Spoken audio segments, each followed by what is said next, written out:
साल 2014 में साउथ में एक फ़िल्म बनी थी। इस फिल्म का नाम होता है ये बड़ू। दरअसल फिल्म में मुख्य किरदार निभाया था अल्लू अर्जुन ने। और एक सीन आपको बहुत अच्छी तरह से याद होगा, किस तरह से अल्लू अर्जुन अपनी हीरोइन के साथ एक बस के अंदर फंस जाता है और तभी गुंडे उस पर हमला कर देते हैं। उन गुंडों ने न केवल हमला किया बल्कि वो मारते हैं, पीटते हैं और साथ ही बस में आग लगा देते हैं। जितने भी लोग बस के अंदर बैठे हुए थे, बस धूं धूं कर जलने लगती है और ज़्यादातर लोग जलकर मर जाते हैं। अब फिल्म का आधा भाग तो ख़त्म हो चुका था। फिल्म का जब आधा भाग शुरू होता है तो पता चलता है कि जो हीरो है अल्लू अर्जुन, वो मरा नहीं बल्कि ज़िंदा है। पहला किरदार अल्लू अर्जुन ने निभाया था और फिल्म के बाद का जो किरदार शुरू होता है उस किरदार को निभा रहे थे रामचरण। बस चेहरा बदल गया था। एक लड़की इस फिल्म को लगातार देख रही थी, एक बार नहीं, दो बार नहीं, बल्कि 7 बार लगातार इस फिल्म को देखा और देखने के बाद अपने प्रेमी को फ़ोन किया, कहा कि मैं एक फ़िल्म भेज रही हूँ, इस फिल्म को तुम्हें ज़रूर देखना चाहिए। अब उसके प्रेमी ने इस फिल्म को देखना शुरू किया और देखकर वो इसी सीन पर, जो बस का सीन होता है, उस पर जाकर रुक जाता है। एक बार नहीं, दो बार नहीं, वो भी 8 से 10 बार इस फिल्म को लगातार देखता है। कहते हैं कि बहुत सारी सच्ची घटनाओं पर आधारित फिल्में बनती हैं जो आसपास के माहौल से तैयार किए हुए कोई घटना होती हैं, लेकिन आज की कहानी जो मैं आपको सुनाने जा रहा हूँ, इस कहानी में इस फिल्म से पूरा का पूरा दृश्य चुराया गया था, पूरा का पूरा दृश्य कॉपी किया गया था और उन्हें कोशिश की थी कि एक ऐसा कत्ल करेंगे कि कत्ल कभी खुलेगा नहीं, कातिल कभी पकड़े नहीं जाएंगे। लेकिन ये भी कहा जाता है कि कत्ल या कातिल या फिर कोई भी क्राइम करने वाला कितना ही शातिर क्यों ना हो, लेकिन कभी भी क्राइम छिपता नहीं है अगर पुलिस अपनी सिप आ जाए तो। आज की कहानी में कुछ ऐसा ही होता है। आदाब, नमस्कार, सत श्री अकाल, मैं उस्मान सैफ़ी। आज की जो सच्ची घटना मैं आपको सुनाने जा रहा हूँ, सच्ची घटना है तेलंगाना प्रदेश का एक शहर है नगर कुरनल।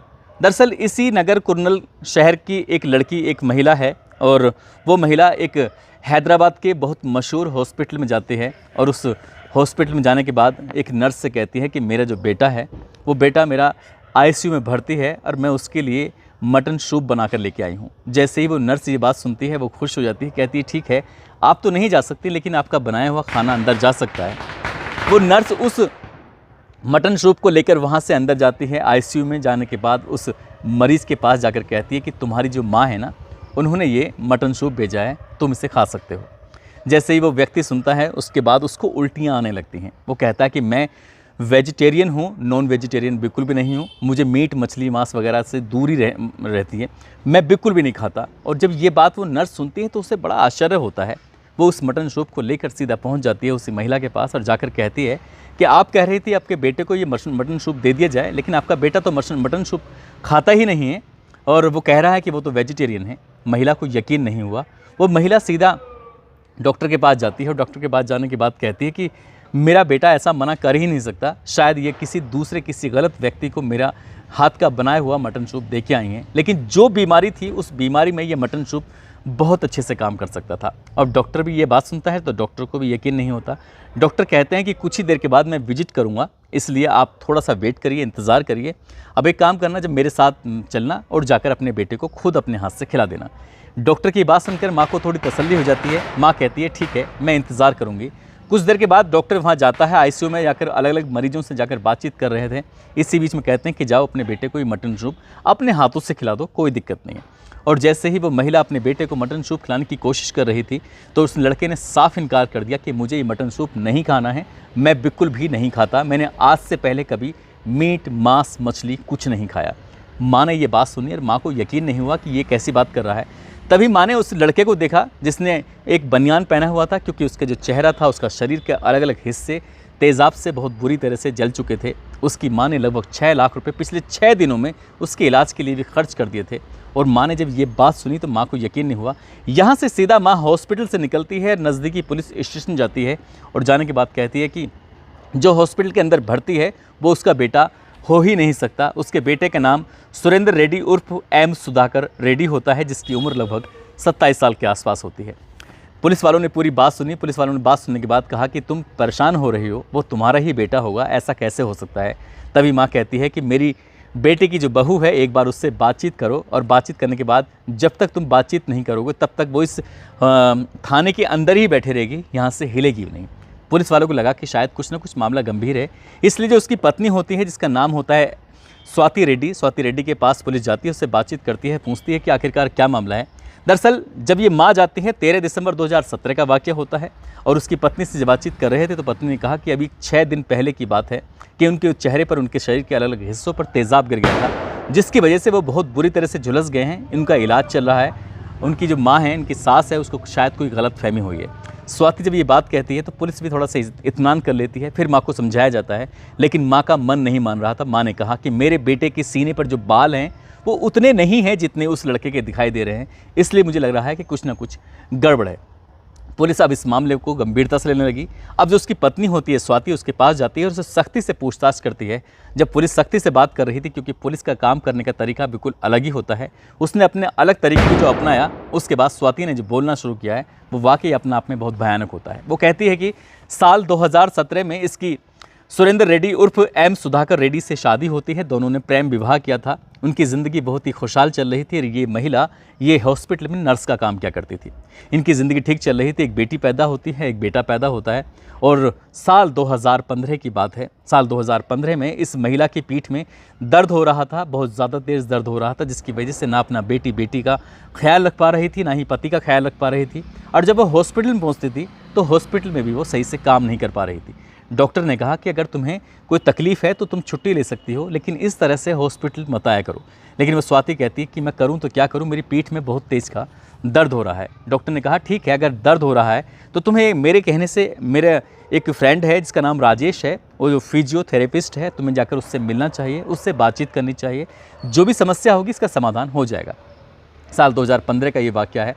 ये डॉक्टर के पास जाती है, यानी कि फिजियोथेरेपिस्ट के पास जाती है। वहाँ जाने के बाद अपनी समस्या बताती है और जैसे ही समस्या बताती है वो उसका इलाज शुरू कर देता है। उसे लगातार 3-4 दिन तक यहाँ फिजियोथेरेपिस्ट के पास आना था, इसके इलाज लेना था। और इसी बीच में इलाज करते करते कब ना जाने इस महिला को एक बार फिर से प्यार हो जाता है। पहला प्यार उसको सुरेंद्र रेड्डी से हुआ था और दूसरा प्यार इसको हो जाता है बी राजेश, जो कि फिजियोथेरेपिस्ट होता है। और जब ये दोनों एक दूसरे से प्यार करने लगते हैं तो अब तक इसकी पीठ में दर्द था, लेकिन पीठ के दर्द के अलावा भी वो कभी कभार उसके क्लिनिक पे आ जाया करती थी। अब इन दोनों के बीच में ना केवल दोस्ती होती है, प्यार होता है, बल्कि दोनों के बीच में शारीरिक संबंध भी बनने लगते हैं। और धीरे धीरे करके ऐसे वक्त गुजर रहा था। जब जब इस महिला का, यानी कि स्वाति का पति घर पर नहीं होता था, तब तब वो मौका पाते ही इस अपने फ्रेंड को, यानी कि फिजियोथेरेपिस्ट दोस्त को बुलाती थी घर पर और दोनों इत्मीनान से रहते थे। लेकिन एक दिन ऐसा होता है, अचानक ही ये इसका जो पति होता है सुधाकर रेड्डी, वो घर आ जाता है और अपनी पत्नी को उसके साथ वो आपत्तिजनक स्थिति में देख लेता है। अब इसका जो पति होता है सुधाकर रेड्डी, वो अपनी पत्नी स्वाति से कहता है कि जो हुआ है सो हुआ है, इसे यहीं ख़त्म कर दो और ये जो कर रही हो वो तुम बहुत बुरा कर रही हो।